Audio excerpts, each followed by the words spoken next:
you're here for a reason. Like, let's Mm-hmm. try to help you and fix what's going on, so it doesn't get worse, because it will always get worse. It will never get better until you correct the mouth posture, or the tongue posture and the lip seal. Yeah. Ever. It will never get better. And that's something that we have to educate parents on all the time, because once again, the kind of back to the statement of, you can have a sibling, have great health, great sleep, no mouth breathing, wide enough jaws, and then, the sibling that comes later or whatever, completely opposite child. We've got poor quality of sleep, jaws aren't big enough, open mouth posture, tongue sits low. Why? They came from the same mom and dad. And sometimes we slap, a label on those kiddos, and so parents don't like to talk about it. But oftentimes in my pediatric population, when a parent presents to us with a child who hasn't slept well, that is something that they're always like, well, they're just a really busy kid, or, the teachers said that, they have a hard time listening in class. And Hello and welcome to another episode of Mouth Breathers. My name's Nathan, and you'll see that Dr. Chelsea Todd's not with us today. She's actually doing a presentation right now. So I'm here, and I'm here with Chelsea Hansen. Hi, guys. And you are a myofunctional therapist. Yeah, myofunctional therapist for Breathe Airway. Nice. So today I'm going to kind of ask you some questions, and we're going to talk about you and understand kind of your work and what you do and patients you see. So all right, sounds good. I guess let's start with kind of your background and education and how you became a myofunctional therapist. Okay. Well, I've been a hygienist for 16 years, and I worked for Dr. Lon McCrae, and not for those entire 16 years, but I worked for Lon for the last about 10 years of my career. And we took a course in Colorado, and it was regarding expansion airway. And in that course, they talked about myofunctional therapy, and it's something that's always been in the back of my head. And leaving that course, I knew that I needed to continue educating myself in this field, because my own 2 children suffered. Well, at the time, I just had one child who was suffering, but he had some of the signs and symptoms of an airway issue. So I went home, did my research, and then within 4 months, I was already back taking a course in Las Vegas just for myofunctional therapy. And then from there, it just spiraled. I continued courses to become, more qualified, because it is such a broad field. The myofunctional therapy space has a lot of different angles and approaches. So I just continued educating myself over the course of that next year, and then practicing myofunctional therapy in the dental setting. And then I opened my own practice with myofunctional therapy outside of McCrae Dental, and just found that I absolutely loved working with kids and adults in that airway space, a little bit different than, normal dental setting. And as a hygienist, it was absolutely different. So that's kind of how I got started. And I've continued, educating myself for the past 6 years, just taking more courses and learning from other therapists, of course, learning from the docs I work with, and just continuing that path. Interesting. So what would you say is a common patient you would see? Like someone who's coming in, they have some issues, and they want kind of to be looked at by a myofunctional therapist? Or would you even say that most patients know kind of about what you do before they come in? Yeah, that's a great question. I think it depends on kind of their belief in health. A lot of patients don't even understand that, mouth breathing is an issue, or that not sleeping well is an issue, or grinding or clenching their teeth is an issue, because we've normalized that in society. And even in the dental space, as a hygienist for years, I would, lecture somebody about, you got to brush your teeth better. You got to brush your teeth better, when really probably the root cause of it was they were a mouth breather. Yeah. And it wasn't even, had nothing to do with the way they were brushing their teeth or lack thereof. And so what I would say, that most patients who come to me who know what myofunctional therapy is, have done their research, have looked online, checked why isn't mouth breathing healthy? But from a clinician standpoint, somebody who doesn't know what I do, I tell them typically I just am a tongue therapist. I am somebody who works with training the tongue to sit where it's supposed to. And of course, that leads them into a plethora of questions.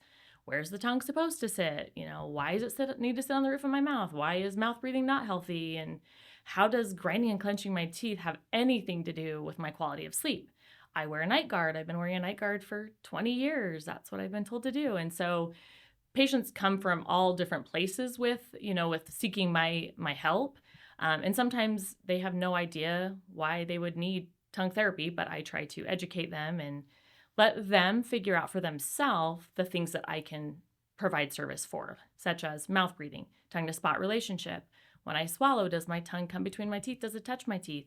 Am I sleeping and tossing and turning all night? And why, or how can you help me? And that's typically kind of how a patient approaches me. Most people have no idea unless they've researched like the term mouth breathing on social media or Google or something like that. Yeah.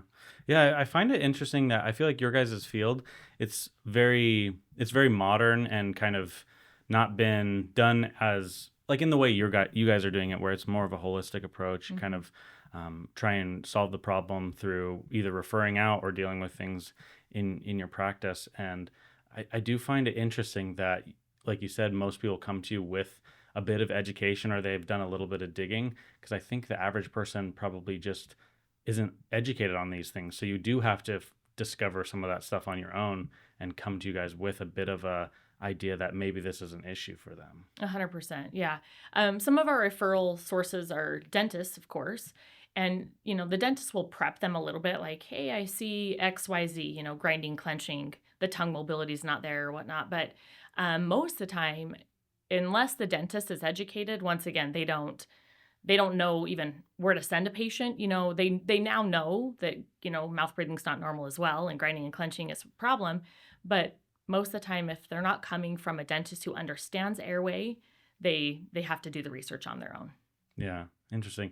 Yeah, I've seen so much with people who kind of have these traits that you see, and that previous to this probably wouldn't have been correlated to mouth breathing, and more people are becoming aware of that. And I think that in doing that and having those other practices, like say a dentist or a chiropractor or something like that, who can refer patients to you, is also very powerful. So I think just the broad education of things is really cool, which is, exactly what Dr. Chelsea Todd's doing today.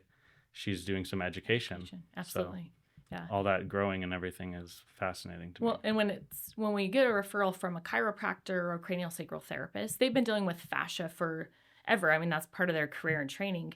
So they understand the connection a little bit more. Not all do, but, obviously the patients who are the specialists who are referring to us understand it, and the need for somebody to address the fascia, the tongue ties, the, forward head position that's maybe created by the tongue tie. And for years, we've been releasing ties. It's not a new thing. It's been around since the beginning of time, really. Wet nurses used to release with a really sharp fingernail. That was kind of where that saying came from, or that's why a nurse had a sharp fingernail. But it's interesting because for a number of years, at least in the Treasure Valley, we haven't had a ton of myofunctional therapists. It's really hard to find a therapist who's trained just in oral facial dysfunction and ties. And so I think that's where it's really exciting to be on more of the cutting edge of therapy for understanding that protocol. It's best to work with a therapist when we're releasing and dealing with fascia, so that way they can have optimal results when it comes to releasing a tie. So it's kind of fun because, like I said, there's just not a lot of myofunctional therapists out there. Yeah. So. And I think the interesting part too is like when it comes to a tongue tie, at least before I worked here, I didn't really understand it too much. And realizing kind of the months between the tongue tie and how important that is, where you come in to that equation, it's not just simply releasing a tongue and sending you on your way. So could you talk to us a little bit about maybe some pre-prep work that you do with a patient, and then maybe things afterwards in terms of therapy? Yeah, absolutely. I'll kind of just walk you through kind of what it looks like from a patient starting with me as in therapy. Not typically, through Breathe Airway, they always have a consultation. Make sure, like comprehensive consultation with our nurse practitioner, making sure they're healthy enough to proceed with any treatment that we do at our centers. Typically, they see Blair. She does the workup, gets measurements, palatal measurements. Checks on the CBCT airway. Make sure that we have enough room for the tongue and the mouth to perform a release if a tongue tie is part of their diagnosis. Then they come to me, And from my initial intake, I also do more measurements. We do range of motion, meaning we check the ability of the tongue to elevate, to lateralize. We check the swallow, making sure that, where the tongue placement is during the swallow, that's part of our therapy. And then that initial appointment, we actually they're given exercises to go home with and perform. With my protocols, I don't very often do I say to somebody, you have to have a revision. Like there's just no way we're going to be able to do any therapy until the revision is done. But once again, that is very patient dependent and case selection dependent, because some patients have very, very limited range of motion and they've been compensating their entire life with this tie. And so for them, there's not a lot I can educate or do for them other than make them aware of their limitations. So I give them an exercise and they're like, I can't do that. I can't, move my tongue right and left at all or lift it to the roof of my mouth. I didn't even know, that was what we were supposed to do. So it's very dependent on the patient's ability and the severity of the tie. And some patients don't even have a tongue tie. Some patients just have poor dysfunction, very low tone, an inability to recognize the tongue in the space, inability to lip seal, inability to breathe through their nose for whatever reason. And some of those patients obviously need more specialty work. They'll have to go to an ENT. I don't address, nasal obstructions and things like that. They need to go see a specialist. So we have to establish those types of things before I dive into too much therapy with the patient. And then from there, we're given exercises every single week. They meet with me. And then we decide together when they feel is best, along with the doctor who's performing the release, when it is best to do that release. Patients are different. Some patients need 4 weeks. Some patients need 6. I've worked with patients for 2 months, and then we've decided, there's just a lot of compensations. We're using the floor of the mouth. We're using, the cheek muscles. We're using forward head posture to make these movements. We're using the jaw with every single exercise we do. We have to look at a revision. Doesn't mean they have to do the revision, but we always, talk about it if I feel that there's that need. Some patients don't want to do a tongue release, and that's okay. At Breathe Airway, we do not force anybody into a release because it is a minor surgery, but we let them know that, these compensations will continue to stay with all their movements because they're tied or restricted in a way that can't be overcome by just exercising and strengthening the tongue. Interesting. This is kind of, I guess, more of a question for myself, but do we know why tongue ties happen? Like in terms of why humans even have that happening or occurring? That's a great question. I'll give you my limited knowledge on it, but it happens in utero. Most of the time there is a genetic component, but it is a process where it's a midline deficiency where the body doesn't engulf the cells properly when the body is forming the fascia throughout the body. So it stays webbed or tied just like webbed toes. It's, same type of concept would be the tie just doesn't get removed by the body properly. Interesting. Yeah, I'd never really thought about that. But it does seem like so many people are born with slight differences, and it's crazy to me to think of how just a little tongue tie, which seems minor, but it has so much impact in people's lives. Absolutely. I think also coming on and discussing these things or sitting in the back and listening to you guys talk about these things was really, really interesting to me. Was actually like the mental health or the things behind the scenes that can be affected by, mouth breathing, having a tongue tie, poor sleep apnea, all those kind of things, and how they can impact a child or an adult in terms of their mental health. Can you kind of speak on that a little bit?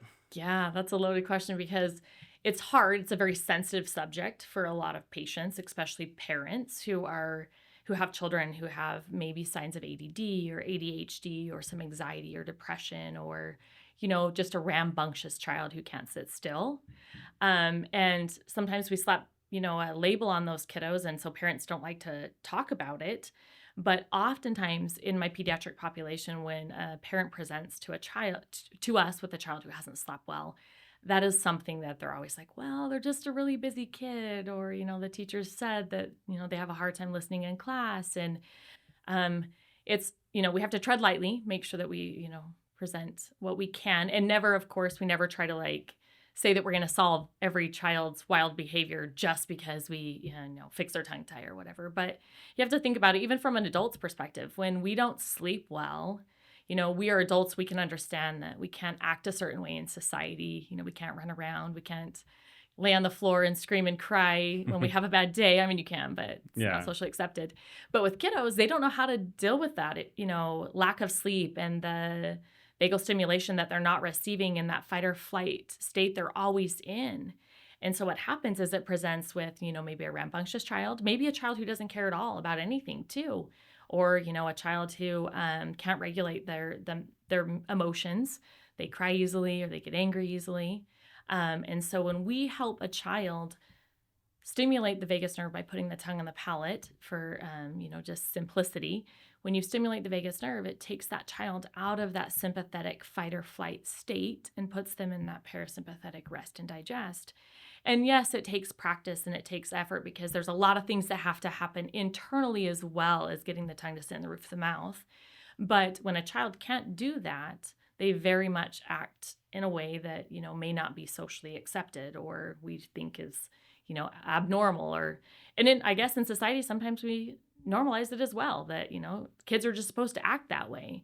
But when we see a child who does get a good quality of sleep, you can definitely see the difference in behavior and emotional response to things that trigger, a child every day. They're able to regulate that. They're able to internalize what's going on. And then from there, make, a better decision or a better choice. And so, yeah, that's something that we face. I think most parents who come to us, that is one of their chief complaints is the behavior. Interesting. Yeah. So you think a lot of parents are kind of catching on to those things from maybe a behavioral standpoint, and then they're kind of doing some research on their own? Yeah. What I see a lot is a parent will have multiple children, and they're like, the older sibling was nothing like this. They, they slept well. They, did well in school, or they're doing well in school. They don't have these, emotional outbursts. And, this child came along and completely opposite, but we parent the same way. We haven't done anything different. There's got to be something that we're missing. Right. And I do think, there's a lot of buzzwords about ADD and ADHD. And so people are familiar with that term. And there's a lot of people who don't just want to put their kiddos on medication, that they want to try to find out if there's something going on. And there's a lot of great information now about correlating sleep and ADHD behaviors and the lack of sleep mimicking a child who may have ADHD or ADD. Yeah. Which I'm grateful for because, I was kind of in that same situation with my kiddos or my oldest son, just not doing very well in school, struggling to pay attention. And, he had a very poor quality of sleep, never really had a dream, was a mouth breather, all the things that I lecture, kids on for years in my dental chair, but never correlated it to tongue restriction or a lack of mobility in the tongue and unable to keep the tongue up, lips closed, and using his nose. We've now fixed all that, and he's doing great in school, and life is great, but not to say that he's perfect. But yeah, that was kind of an eye-opening experience for me where I thought, wow, so many parents have got to be questioning this, because we have great kids, but there's a disconnect somewhere, and it's in that tongue-to-spot relationship at night and decreasing that sympathetic response. Yeah. Do you think as a mom and then also as a myofunctional therapist and having kids that have dealt with some of this stuff, do you think there's anything that your kids would say, oh, my mom always tells me not to do that, or my mom always tells me I need to be doing this? One of those things that, you look back and your mom always would tell you a certain thing, but you as a myofunctional therapist, is there anything specifically that you kind of harp on your kids about? Yeah, it's funny that you ask because we go through this almost on a daily basis. My older son, he's almost 15 now. He still mouth breathes. I hate saying that out loud, but he does. And so I oftentimes will touch his chin, like even if he's sitting in the couch or, he's driving the car or whatever, I'll touch his chin. He's like, stop, Mom. And it's just, I can't unsee it now, I mean, he mouth breathes and it drives me nuts and he knows better. And sometimes I think he does it just to irritate me. But he has gone through myofunctional therapy. He should be able to close his lips and he can use his nose.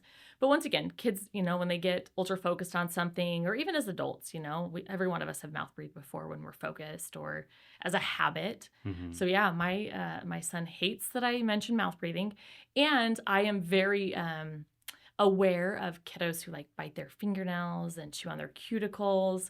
Those are oral habits, and oral habits are oftentimes a sign of a child who doesn't have great tongue to spot relationship and the ability to regulate themselves, because that's why they're putting fingers in their mouth or oral fixations to try to stimulate that vagus nerve. And so once again, if my kids are chewing on anything or they're biting their nails, I'm always, take your hands out of your mouth. And as a therapist, I'm like, no, if somebody sees my kid's mouth breathing and sticking their fingers in their mouth, and they're like, wow, obviously she doesn't lecture what she preaches, or she doesn't follow through with it home with what she preaches to us on, on our telehealth every week. And so interesting. Yeah, I mean, just from being here and listening to you guys on the podcast, it's really made me kind of do some self-reflection. And I always had been a snorer throughout my life. And my parents both were snorers, and my mom's like very small. A lot of times with snoring, people think of like someone with a thick neck or someone who's like more on the heavier side, or a male. It's kind of how at least I would always think of things. But then, there's always those people that are out there that are just, little, and they don't really meet what you would think of a snorer. But so I guess to go back from that, I kind of have done some self-reflection and realized things and habits that I have from listening to you guys on the podcast. So I think there's probably a lot of people out there that they don't know, they just aren't aware that they even do these things, or like they don't think about closing their mouth when they're just sitting around during their day. And I do think that there's so much power in just knowing. And it's kind of like how you're saying people come into the office with a little bit of knowledge, because, I mean, without knowing anything about mouth breathing or kind of airway health, they're probably not even going to, take the step to come in. So I guess my question is, with people that come in to your office, how many of those people do you end up saying, actually, you might have these issues, you might have poor quality of sleep, or you might have, signs of ADHD or something like that, but really your oral health and your what were you calling it, tone and everything like that? Yeah, tongue tone, tongue strength. Yeah, and that all looked good. How often does that happen? Never. Mm-mm. No. So do you think that the vast majority of people have something to work on? Absolutely. Okay. Yes. I very rarely see a sufficient airway. Very rarely. And by airway, I mean, tongue tone, tongue space is adequate, meaning the mouth, jaws are okay, and that the understanding of how to use the nose properly is there and established. But once again, they're coming to us because whether or not they believe they have an issue, something inside of them was sparked by something somebody said. Right? So whether or not they recognize it yet, they're eager because they resonated with something. Whether it was a chiropractor saying, I feel like you're really tight, or, you have this forward head posture I can't correct, or whatever. They recognize that that's not normal, or that, maybe there is something more going on. And I think that's intuition. I believe that we have that intuition. And so it's interesting because you said it, best, that if you're not aware, you can't change or modify any behavior. And that's really, I feel like my biggest job as a therapist is making patients aware of where the tongue should rest, where the lips should rest, how we should swallow, and what part of our body we should be breathing from, the nose or the mouth. Some people truly thought that mouth breathing was normal. They've done it their entire life and they have no concept of how to even use the nose. And people like that, those dysfunctions started really in utero. And so it's interesting because as we've become more educated, I think as society, with tongue ties, mouth breathing, what's normal, what's not normal, behavioral, snoring, all of those things, we've it's been normalized. I mean, like everyone snores. Like Yeah. you hear that, and people don't want to talk about it. It's interesting that you mentioned males, because males will always come in saying that their wife reports them snoring, Yeah. but females will very rarely be like, yeah, I snore, Mm. because of the stigmatism that we have around snoring or whatnot. But it's interesting because that's a problem. Snoring is a problem. It's not normal, Mhm. and it doesn't matter if you're a small person or a big person. I mean, sometimes extra weight leads to more snoring, but you're exactly right. There can be, you can be perfectly fit, have a great neck circumference, and still be snoring. And it could be as simple as the tongue's in the wrong place. That we just need to do some therapy to get the tongue stronger so you can sit on the roof of the mouth. You can then close the nose or close the lips and then use the nose. So Yeah. it can be very simple, but. Is this more of a, because I have heard things about like food and chewing things and, ease of all the foods we have nowadays are soft. So would you say that a lot of the things stem from kind of westernized lifestyle and diets? And would you see if you went to a different country or maybe like a more impoverished country, do you see the same sort of issues with those people in that population?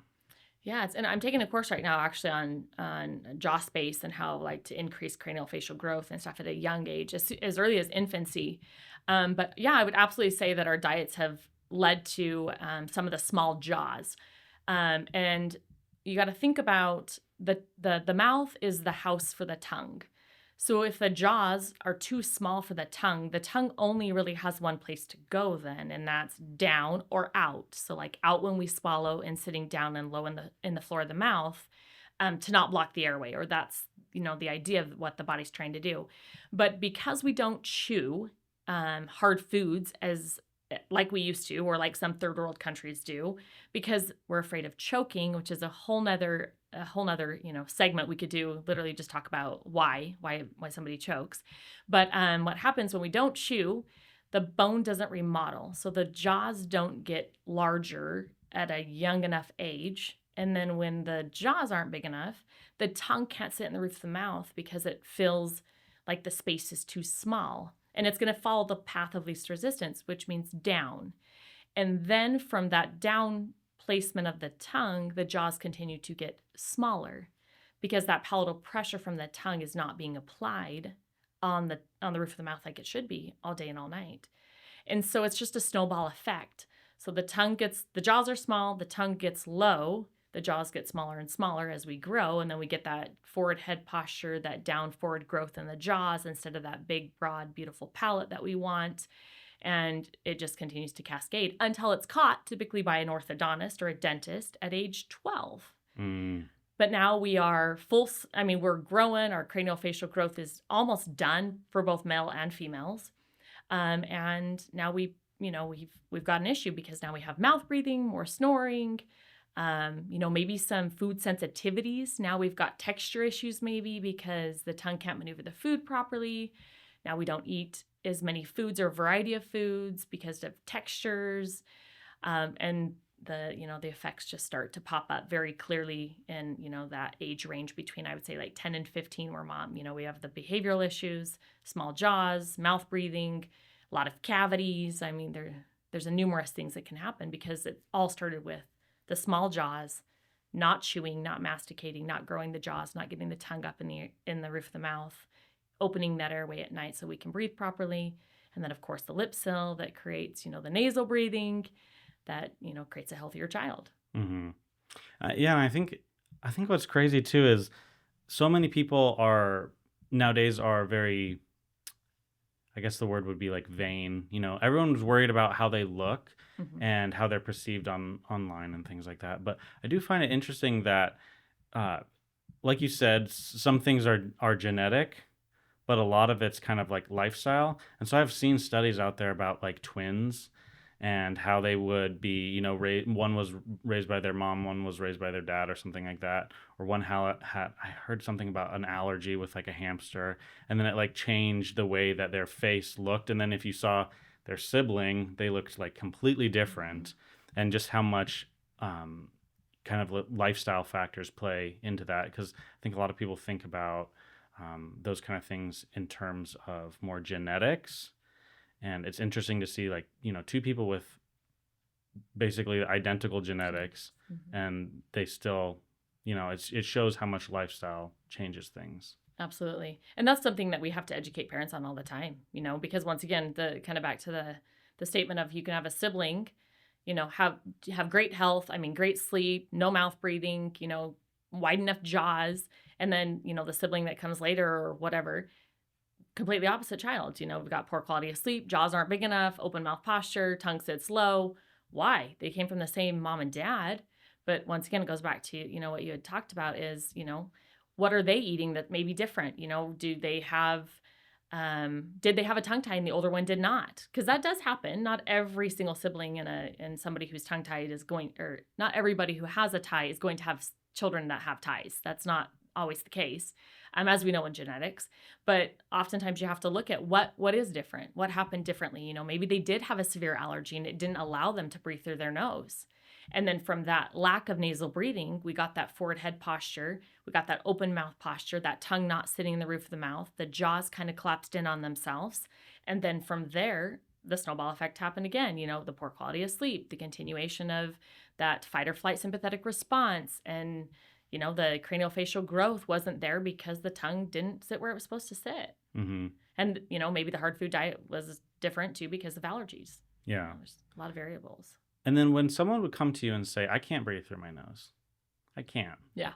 How much of that is true? And then how much of it is more of a practice and, it kind of opening the more you use it? Is that a true statement, or is it just truly that some people can't really breathe through their nose? Yeah, that's a good question. Well, all are true. Like, yes, some people can't breathe through their nose. Mostly you find that in adults. That's not very common in kiddos or adolescents, that they just can't use their nose. The statement, if you don't use it, you lose it, is very true when it comes to the nose.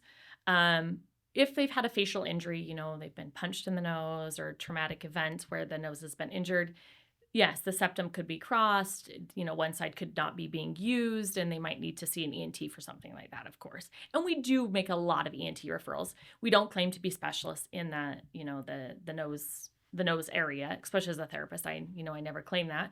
But in order to do myofunctional therapy, you have to be able to use your nose. So that is kind of a groundwork, like one of the first levels of groundwork we have to, unpeel is like, can they use their nose? If they can't, we gotta address that. But most people not being able to use their nose is what they believe. It's not true. But they've never used it, so they really don't know how to use it. And you got to think about it too. If you don't know where to put your tongue, it's going to be hard to use your nose. If the tongue is going to sit at the floor of the mouth, it's very difficult to push air through your nose. But when you teach somebody to put the tongue up and rest in the proper place in the palate, the base of the tongue clears the airway, and it actually makes it very easy to use the nose. So it's something I do even in my initial intakes with kiddos. I have them close their lips and put the tongue on the roof of the mouth and sit there, and we try to breathe, for a minute, just strictly through the nose. Some kiddos are excellent at it and can do it immediately, and they're like, oh, that feels good. And some kids can not even do 5 seconds, And I try to do a little test with them where I put the tongue up and try to use your nose, and then put the tongue down and try to use your nose, and see which one feels different. And I get mixed reviews on this. Sometimes the kids are like, oh, it feels better when my tongue's down. That's not what I want to hear, but that's a habit they've established. So they've learned to use their nose with their tongue down, but it's not consistent, and they really can't achieve that throughout the night. The tongue needs to be up to clear the base of the tongue through the airway to use the nose properly. So most people can use their nose, but they never have, or they've never been taught how to use it properly. And we do recommend nasal saline. We recommend nasal regimen on all of our patients. Even if you're not doing therapy, if you just want to be healthier, use a nasal saline every single day. Make sure it doesn't have, steroids in it and things like that. You want to make sure it's very natural. But just putting something in the nose to make you aware that you can use it is very beneficial for health. Interesting. Yeah. One thing too that stands out to me is a lot of times people will say it's too late. But from what I've heard, no matter what age you're at, you can come in and, have a consultation and learn some things that you can do to better your airway health. With that being said, there is some importance of trying to kind of correct the issues early in childhood, right? Absolutely. Yeah.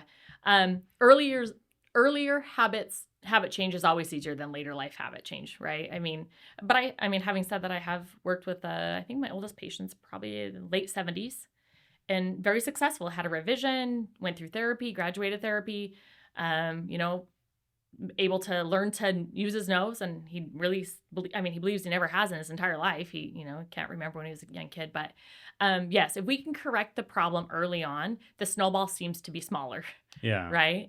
If especially in infancy, if we can correct the tongue tie in infancy, and then get them an oral appliance to grow the jaws and learn for that tongue to go up and close those lips and use the nose, you're going to see way less dysfunction, and obviously way easier to train an infant who doesn't know dysfunction or doesn't understand dysfunction than a kiddo who's 10 or 11, who's been doing this type of uh,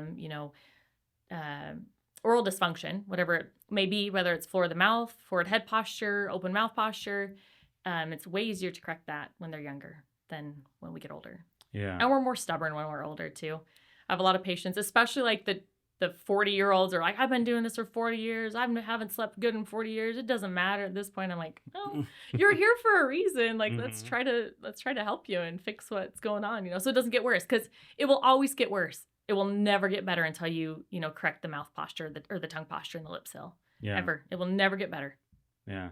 Well, you said you had a 70-year-old patient who was able to graduate and breathe through his nose. Do you have any other patients that stand out to you that are particularly unique or kind of interesting case or seen awesome results, anything like that? Yeah, I've had a lot of really cool experiences. One that really stands out to me is I had a boy in his early teens who would literally eat 5 foods. And mom was so frustrated, and he was frustrated because he was nervous to go to friends' house because he didn't know if they were going to have food that he could eat or that he would like. He was also a bedwetter and had never had a sleepover because he felt embarrassed. And he had been in speech therapy really since kindergarten, and he'd been on and off where he'd graduated the program, and then mom would hear sounds creep back up. And so she'd, enroll him back in speech. And mom was just kind of didn't know what to do, didn't know how to help him. And he was also having severe anxiety at school, just not doing very well. And they came to us with initial consult, and I think her chief complaint was picky eating. I think and she had done some research online and said that, it could be related to a tongue tie. And so that was her initial complaint. And when we started getting into this case, it was Dr. Todd and I working this case. It was very extensive. He had a lot of the red flags that we see with a kiddo who is tongue tied, and come to find out he was severely tongue tied. And we were able to work very slowly with this patient. We did have to bring in some food therapy and a speech therapist after he graduated myofunctional therapy again, because he had a, new tongue, all this, mobility that he had never had before. And we had to retrain how to, say certain sounds and whatnot. And same with the food therapy. I took him through Myo, all the way through Myo. And I believe we brought the food therapist in halfway through, though, because I knew it was a little bit more than my expertise could handle. But this child was able to, by the time he graduated, he was eating and trying, which was huge for mom and him, over 20, 30 foods. And he would try different textures, which mom had never seen him try. He was very particular with what he'd put in his mouth, or even have on his plate at the dinner table. And he was just elated. The kid, and as far as from day one to the ending of therapy, and it was about 6 months. He was in therapy with me for about 6 months, along with other therapies. By the end of when he graduated, he had able to stay at his cousin's house. He had a sleepover for the first time. Bedwetting wasn't completely resolved. Once again, he'd been bedwetting for 13 years, but he was able to go, about 4 or 5 days without having an accident. And for him, that was just huge success. And for mom, and I'm sure still to this day, he's doing wonderful. I should call and check back in. It's been probably about 2 years since I followed up with him, but he was able to eat new foods, not wet the bed, and he could use his nose, something that he didn't even know, he was supposed to do, really. Yeah. But just huge successes like that just make you realize it's worth it. Even if you can change one person's life, and not just his life, think of the cascading effect that's going to have for, him if he chooses to become a parent, and the education he can share, and the people in his life that saw his change, as wow, maybe I have something I should look into, because it happens all the time where a family member will see something change in somebody else and they're like, oh, I do that. I want to change this behavior. Or I want to be better, or whatever it may be. Yeah, that makes sense. Food therapy. Yeah. That's not something. So was it a textural issue for him for the most part? Oh, well, Or was it just kind of that's a a lot? lot. So when a child or adult or somebody is tongue-tied, they can't maneuver the food properly in their mouth for just a lack of ease, right? Like they can't go right and left their tongue, or they don't know how to properly use their cheeks to help with the food. So what happens is it triggers a gag response because they can't move the food properly. And when that gag response is triggered, especially at a young age, and we don't understand, the patient doesn't understand, like why it was triggered. They associate certain textures maybe as unsafe, or certain foods as unsafe. And then pretty soon the list just kind of compounds. And so when they eat something and they don't have that gag response, it's safe. And so they'll stick to those foods that didn't trigger that response. And then pretty soon, it doesn't even always make sense, Like this mom was like, he used to eat all of these things, and then he just slowly started taking them out of his diet. And even the patient didn't understand why. When I mentioned this to him, he was like, no, I don't think that happens. And I was like, okay, well, that's fine. You never want to question them because they don't know what's going on, because it's been ingrained in them for so long. They don't know how to get out of it. It's become a habit now, like that. Nope, I only eat yellow Cheetos that are crunchy because those ones are safe. If I eat the red ones, they're not safe, or, for whatever reason. But they had a memory or a response, and it's almost like a PTSD or like a trauma response that the body kind of protects that patient from, because they had a bad experience and they gagged or they almost choked or whatever it was. Yeah. So, yeah. And not everybody has that response. Some people can gag on a food and try it again. Right. But that's not always the case, especially with somebody who is hypersensitive because they have really poor quality of sleep. Yeah. I mean, that actually makes a lot of sense, because like there's been times in the past where I've like, loved a restaurant, and then you eat there and you get sick or something like that, and you just never go there again. That's right. Yeah. And you don't actually even think about it. You're just like never interested in going there again. Yep. Yeah. Fascinating. So tell the listeners, a lot of times, say I called someone and I said, I'm super flexible, right? I'm like the most flexible person ever. And they're like, okay, well, can you touch your toes? And then I go to touch my toes and I can't get anywhere near there. And then they can tell me pretty easily, just from doing something like that, well, you're probably not the most flexible person ever. Is there some sort of exercise or test or something that a listener could do to almost get a very minimal idea of if they have any issues? Well, like a tongue tie directly related to maybe like the tongue tie issue? Yeah. Well, okay, let's go back to any myofunctional therapy issue. How about that? Yeah. So one thing is, if you can close your lips and use your nose.